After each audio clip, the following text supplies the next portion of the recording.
नमस्कार, आदाब। मैं हूं अनवर चौहान। आप देख रहे हैं खबरिया चैनल। चुनाव के जो नतीजे आए हैं वो जग जाहिर है,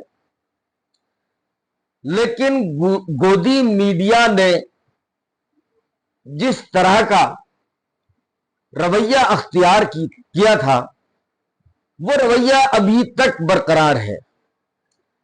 अभी भी गोदी मीडिया एक तरफा, अलबत्ता ये बात अलग है कि आज सुधीर चौधरी का रवैया बदला हुआ था, वरना वो रात को 9 बजे आकर के अपने प्राइम टाइम जो शो है उनका ब्लैक एंड व्हाइट, वो मोदी जी का एजेंडा चलाया करते थे, हिंदू मुसलमान का एजेंडा चलाया करते थे। आज मैंने देखा कि उनके तेवर बदले हुए थे। आज ना मोदी जी के गुणगान किए उन्होंने, रवैया पूरी तरीके से बदल गया। लेकिन बाकी जो है, मैं आज तक भी देख रहा था और भी चैनल में देख रहा था, अंजना ओम कश्यप, चित्रा त्रिपाठी, श्वेता सिंह, ये अभी भी मोदी भक्त, मोदी में, मतलब पूरी तरह से। लेकिन आज जो मैंने देखा अपनी आंखों से, अंजना ओम कश्यप की ऑन कैमरा जो जलालत, जो फजीहत मैंने होते देखी, ऐसी फजीहत, ऐसी जलालत मैंने अपनी जिंदगी में किसी पत्रकार की नहीं देखी। पवन खेड़ा ने अंजना ओम कश्यप और सफोलॉजिस्ट एक्सिस बैंक इंडिया के एमडी प्रदीप कुमार, इनको जो जलील किया है, जो खरी खरी सुनाई है, मेरे ख्याल से चुल्लू भर पानी लेकर के इन दोनों को डूब के मर जाने के लिए काफी है। कोई दूसरा होता तो यकीनन, मगर इनकी तो चमड़ी बड़ी मोटी हो गई है, बड़े बेशर्म है, शर्म उतार के रख दिए, चाहे जितना जलील हो जाए। मेरे ख्याल से जितनी जलालत, जितने जलील होते हुए मैंने आज अंजना ओम कश्यप को टीवी पर देखा, यदि कोई और होता तो जिंदगी भर के लिए पत्रकारिता छोड़ गया होता। लेकिन फिर डटे हुए हैं, बेशर्मी, हठधर्मी बराबर नजर। पवन खेड़ा ने कहा प्रदीप को एक के बाद एक, बोला मैं आपसे बात नहीं करना चाहता, ना मुझे आपसे कोई शिकायत है। प्रदीप ने कहा, पवन खेड़ा ने कहा ऑन कैमरा कि तुमने जो हरकत की है, यानी प्रदीप ने जो एग्जिट पोल के जो नतीजे आए और जिस तरह से आज तक ने उसे दिखाया, उसके बारे में पवन खेड़ा कहते हैं कि जो तुम्हारी हरकत है, इस हरकत की वजह से जो हजारों करोड़ रुपए का गरीबों को नुकसान हुआ है शेयर मार्केट के अंदर, उसके पाप के तुम भागीदार हो, उसके पाप के भागीदार हो। बहुत से गरीब लोग आज फुटपाथ पर, सड़क पर आ गए हैं शेयर मार्केट में पैसा लगा करके। दर्शकों को यह जानकारी होनी चाहिए कि 18,000 करोड़ रुपए का शेयर मार्केट में आज नुकसान हुआ। इनके एग्जिट पोल ने मार्केट को उठा दिया धड़ाधड़ धड़ाधड़, 370 से 400 पार। वो जलील जूते भिगो भिगो के मारे, वो भिगो भिगो के मारे, सिर्फ मां और बहन नहीं की थी।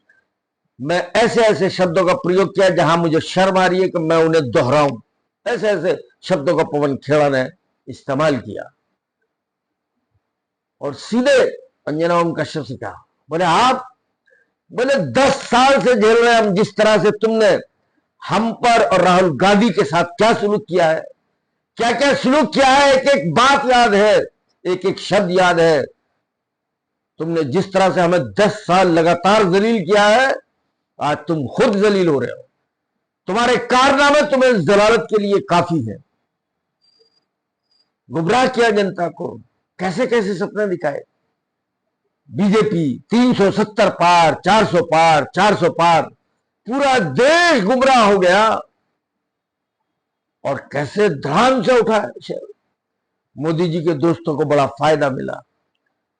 कहा तुम बैठ करके पीयूष गोयल के साथ बैठ करके किस तरह से मंसूबे बनाते हो सब मालूम है मुझे। कौन खेला कहते हैं कि भाजपाइयों के साथ बैठ करके किस तरह के तुम मंसूबे बनाते हो उनसे हम सब वाकिफ हैं, और बोले आने वाला वक्त बताएगा।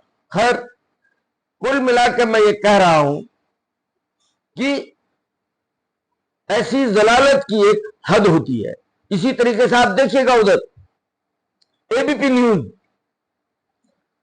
वहां यशवंत देशमुख जो सी मोटर के सर्वे सर्वा है, प्रभु चावला ने वो उतारी, उनकी वो उतारी कि इतना सा मुंह निकल गया है। जो जलील किया है संदीप चौधरी ने, वो जलील किया कि आखिर इसकी नैतिक जिम्मेदारी किसकी है जिसने देश को गुमराह किया कि 370 पार 400 पार, कौन है जिम्मेदार। और आज टीवी पे मैंने उन लोगों को भी देखा था, उन पत्रकारों को भी देखा जो सीना ठोक ठोक के कहते थे कि भाजपा 370 लेके आ रही है। उनमें कौन कौन थे? आज टीवी एबीपी न्यूज में से उनमें से एक बैठे हुए थे, प्रदीप सिंह। उनका दावा था कि 370 लेकर के आ रही है भाजपा। कहां गए? मुझे खुद को एक यहां बैठे हुए एक जलालत सी महसूस होती है कि ये आदमी 370 पार करा रहा था और आज किस बेशर्मी से आकर के फिर लोगों के बीच फिर टेलीविजन पे बैठ करके किस मुंह से बैठा है। ये शर्म नहीं आती कि मैंने किस कदर कितना झूठ बोला, अपने आप पे शर्मिंदा हो। शर्मिंदगी नाम की कोई चीज ही नहीं है इनके पास। एक और था मनोज राजन त्रिपाठी, जो मेरे साथ काम कर चुका है, BN7 में मेरे साथ था। वो कह रहा था भाजपा 303 है, भाजपा 2-3 सीटों का नुकसान हो रहा है। वो भी आज बेशर्मी से टीवी पे बैठा हुआ नजर आया। लेकिन जो जलील हुए हैं आप लोगों ने देखा नहीं, ऐसी जूती भिगो भिगो के संदीप चौधरी ने मारी इन लोगों को कि बहुत ज्यादा। लेकिन एक बात प्रदीप जी अपने सफाई में कहते हैं कि मुझे 370 इसलिए लग रही थी कि बीएसपी को उनका अपना वोट नहीं मिल पाया, ये वोट शिफ्ट कर गया कांग्रेस और सपा को। भाई ये तर्क और दलील तो चुनाव के दौरान भी दी जा सकती थी। लेकिन कुल मिला के आज भाजपाई एंकरों पर, भाजपाई गोदी मीडिया एंकरों पर खूब जूता। अनुराग है समाजवादी पार्टी के प्रवक्ता, खूब दबा के धोया। वो जलील किया इन एंकरों को और इन सफोलॉजिस्ट को जो 400 पार करा रहे थे। मेरी तो समझ ये नहीं आता किस मुंह से आकर के फिर ये टेलीविजन पर बैठ जाते हैं। इन्हें अपने आप पर, अपने ऊपर लानत मलानत करने का कोई अधिकार नहीं, कोई मौका नहीं है कि हम क्या कह रहे थे, क्या हो गया। फिर बेशर्मी के साथ सीना चौड़ा करके तान करके फिर मोदी जी के गुणगान कब तक करोगे? और है एक हफ्ते। इस बात की गारंटी है, इस बात की कोई गारंटी नहीं है कि तीसरी बार मोदी जी प्राइम मिनिस्टर बन जाएंगे। ये अपने सपने लगाए बैठे हैं, सपने सजाए बैठे हैं और उसी की पैरवी कर रहे हैं कि मोदी जी फिर तीसरी बार पीएम बनेंगे। इसकी कोई गारंटी नहीं। तो इस वीडियो में सिर्फ इतना ही। अगर ये वीडियो आपको पसंद आई हो तो मेरे चैनल को सब्सक्राइब जरूर करें, मेहरबानी होगी। जय हिंद, जय भारत।